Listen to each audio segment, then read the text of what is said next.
Welcome to this presentation. You are watching VLSI Design Lecture Series. Today we are going to discuss about the power dissipation and CMOS circuits. Power dissipation in CMOS circuits comes from two components. One is dynamic dissipation and the other is static dissipation. So dynamic dissipation occurs due to charging and discharging load capacitance as gate switch, short circuit current while both PMOS and NMOS stacks are partially on. And the static dissipation occurs due to subthreshold leakage through of transistors and gate leakage through gate dielectric, junction leakage from source drain diffusions, contention current in ratioed circuits. Putting together gives a total power circuit of P dynamic as P switching plus P short circuit and P static as I sub threshold leakage plus I gate plus I junction and I contention into VDD. So P total can be written as P dynamic plus P static. Power can also be considered in active, standby and sleep modes. Active power is the power consumed while the chip is doing useful work. It is usually dominated by P switching. Standby power is the power consumed while the chip is idle.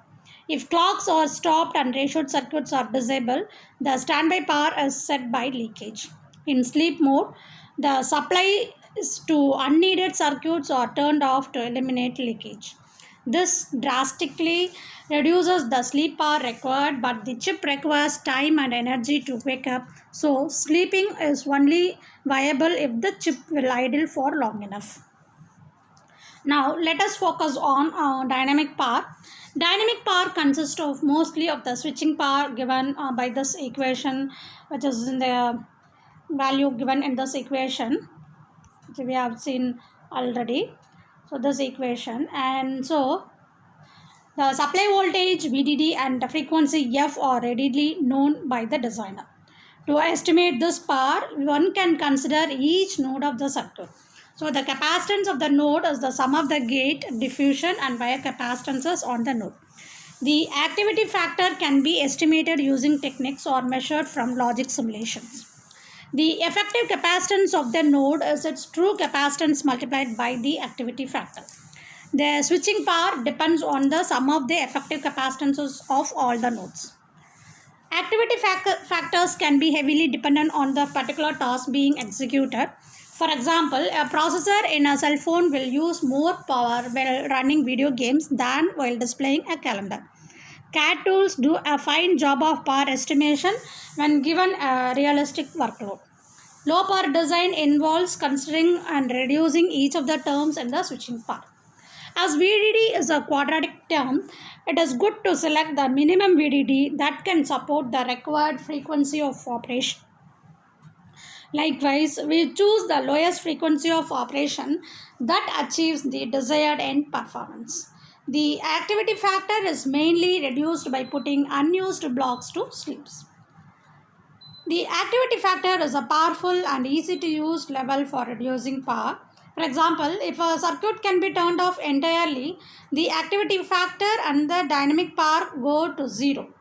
Blocks are typically turned off by stopping the clock, and this is called clock gating.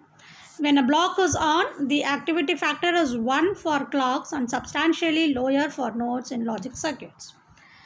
The activity factor on a logic gate can be estimated by calculating the switching probability. Glitches can increase the activity factor. Clock gating unts a clock signal with an enable to turn off the clock to idle blocks. That is, we can use a ungate to mask whenever the switches, the circuits are idle, so that the clock signal is not supplied to those circuits. So it is highly effective because the clock has such a high activity factor, and because gating the clock to input registers of a block prevents the registers from switching and thus stops all the activity in the downstream combination logic. Sometimes the logic to compute the enable signal is easy. For example, a floating point unit can be turned off when a floating point instructions are being used. Often, however, clock gating signals are some of the most critical parts of the chip. So here you can see how an enable latch can be used to ensure the enable doesn't change before the clock falls. When a large block of logic is turned off, the clock can be gated early in the clock distribution network, turning off not only the registers but also a portion of the global network. The clock network has activity of 1 and a high capacitance, so that this saves a significant power. And the switching probability is nothing but the activity factor of a node is the probability that it switches from 0 to 1. This probability depends on the logic function. By analyzing the probability that each node is 1, we can estimate the activity factors. Although designers don't manually estimate the activity factors very often, the exercise is worth doing here to gain some intuition about the switching activity. So suppose if you define the Pi to be the probability that a node I is equal to 1, then Pi is equal to 1 minus Pi is the probability that the node I is equal to 0. And I is the activity factor of node I is the probability that the node is 0 on one cycle and 1 on the next cycle.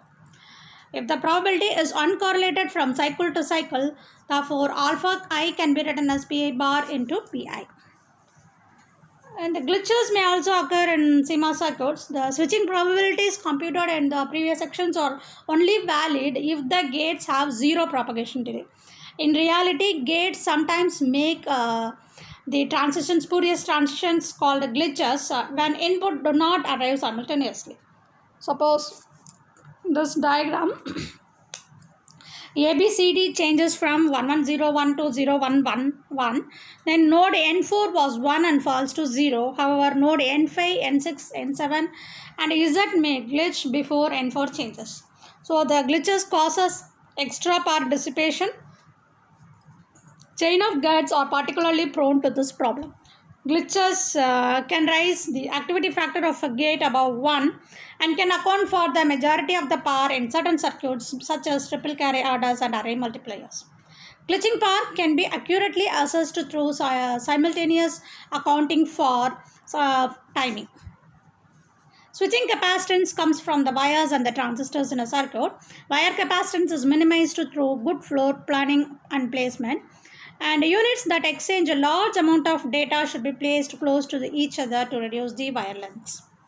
And voltage has a quadratic effect on dynamic power because P is equal to alpha C VDD squared into F. So the power is directly proportional to the square of the voltage. Therefore, choosing a lower power supply voltage significantly reduces power consumption.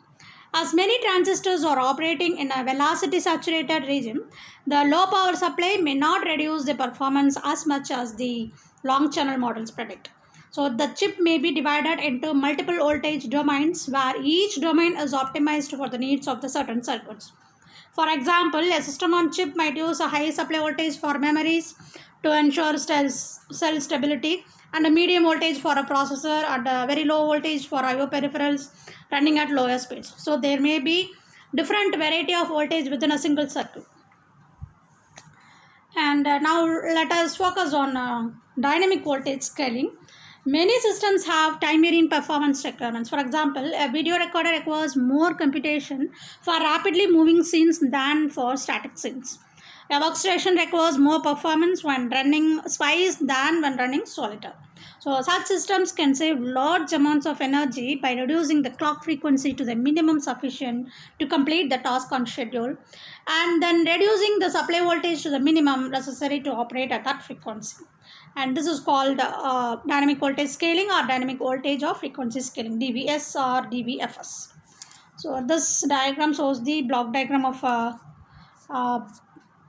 DVS system, and the short circuit power dissipation occurs as both pull up and pull down networks are partially on, while the input switches are it increases the as the input edge rates becomes lower because both networks are on for some more time.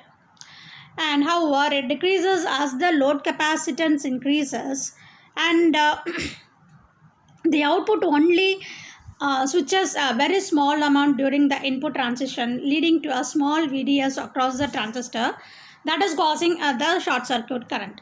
Unless the input edge rate is much slower than the output edge rate, The short circuit current as well as a small fraction of the current to the load and can be ignored in hand calculation. It is good to use relatively crisp edge rates at the input to gates with wide transistors to minimize their short circuit current.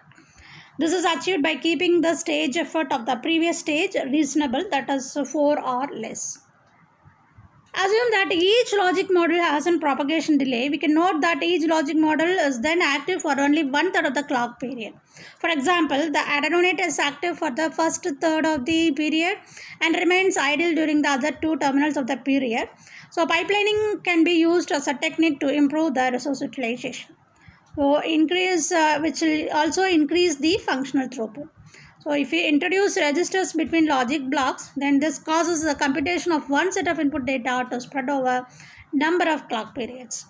So hereby we can reduce the power consumption in CMOS circuits. Thank you.